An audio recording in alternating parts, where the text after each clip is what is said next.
Hi, hello, welcome to a new episode. It's episode 12 of Let's Talk Money series, and it's a beautiful day out there.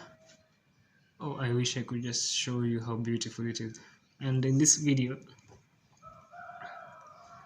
I'm going to be talking about investing in yourself. And by this, I know most people have already talked about investing in yourself, and I don't think there's anything new to say about it, but I just want to have that conversation in this series because I want this series to be comprehensive in terms of when you say let's talk money, I don't want just to talk about those coins and notes that you see or refer to as money, the fiat currency. I want you to understand money as a comprehensive domain,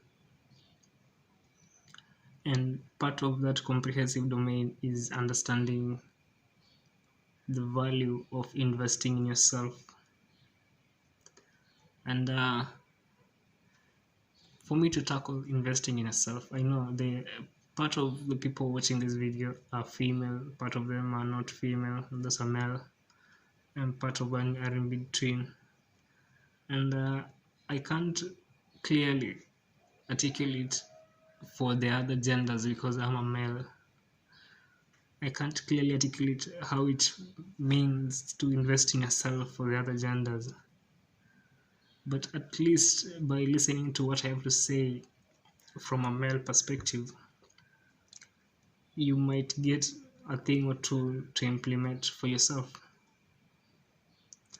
And let's get right into it. By investing in yourself,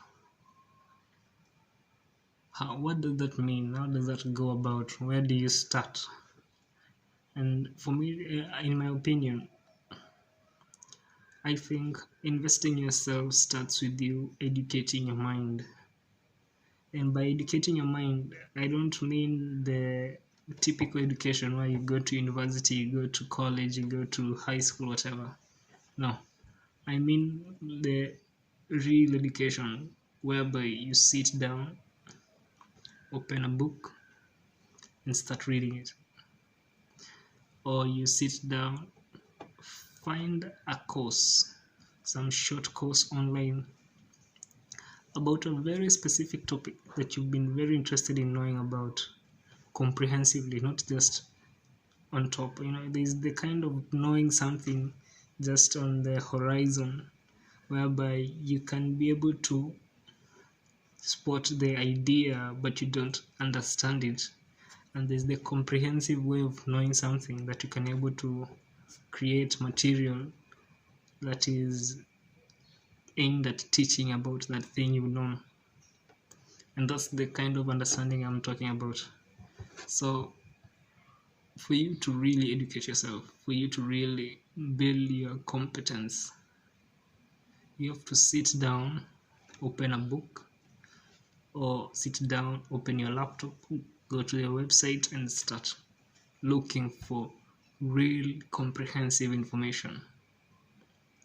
It might take hours, it might take days, weeks, months, years, but the point is you have to have an objective as to what you expect to understand and to what depth do you want to understand it, and commit to achieving that objective.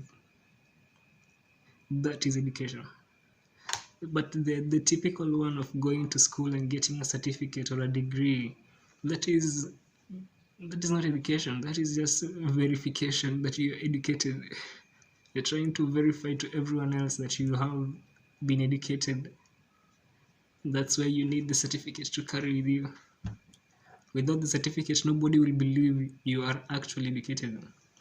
But if you really educated, you don't need a certificate. You yourself, the way you talk, the things you say, the way you portray yourself, the way you move around, the confidence you portray, the composure you portray, those are the things that will make somebody understand that you are an educated person. But if you're the kind of person who has to carry a certificate for you to verify that you're an educated person, then you're practically not investing in yourself, because the certificate is not you. That's just a piece of paper with some writings on it. The you, really you, is the person. Like, for example, when I look at myself in the mirror, that is the me. The certificates I have, those are not me, those are just pieces of paper verifying that I went through a certain process somewhere for a certain period of time. But the actual me, that is who I am, my identity is not my name. My identity is everything about me. It is like, if you wanted to entirely capture the essence of my being, you want to understand my identity, you'd start by listening to what I have to say. That's one of the building blocks. Looking at how I present myself, that's another building block. What else? See, listening to how I say what I have to say. Listening to what I have to say, that is the content of my conversation. How I portray that content is also another point of reference in terms of evaluating whether I am competent or not. And also observing how I talk about the things I don't know, and whether I claim to be understanding everything or not, because part of being competent is understanding that there is more that you don't know compared to the things you know. That is part of being competent. You don't know everything, you can't know everything, because with every new day something new is being created. Like this video didn't exist yesterday, but today it's going to exist. So every new day there's something new being created. So you can't make the claim that you know everything. What is everything? It's ambiguous, it's vague, and that is an indicator you're not competent. And so investing in yourself is understanding the difference between being competent and being certified. Being competent is actually embodying the knowledge you've learned, practicing it in real life, and embodying the wisdom of those experiences. So you not only have the knowledge, you also have the wisdom that came from you applying the knowledge. So you are a comprehensive person, because everything is at your fingertips, and that's what makes you, and that's what indicates you've actually invested in yourself. You are valuable more than those certified individuals who only have certificates to verify that they are educated. And once you accept that, that's a very radical thought about being competent. But once you accept that, you realize that investing in yourself is practically the biggest investment you can ever make, because it takes time, it takes commitment, it takes consistency, it takes discipline, it takes persistence, resilience, all these virtues that are practical. If I was to try and summarize all the virtues that you'd need, I'll just refer you to two things: the fruits of the Holy Spirit and the what's it? There's this other thing.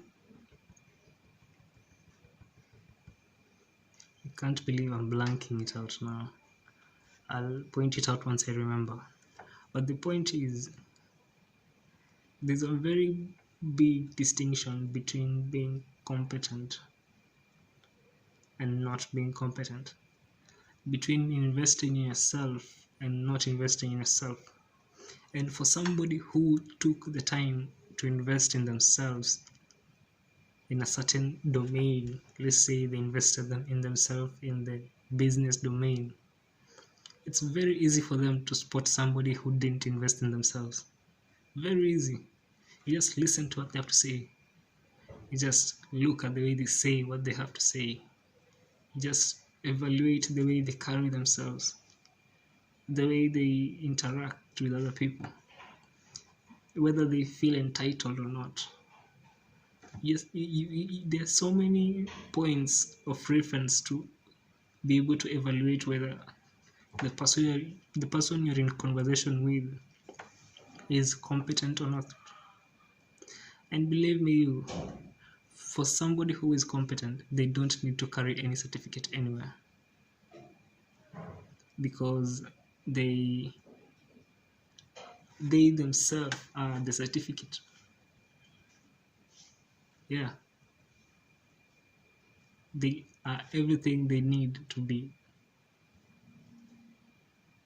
I want you to think about that for a minute.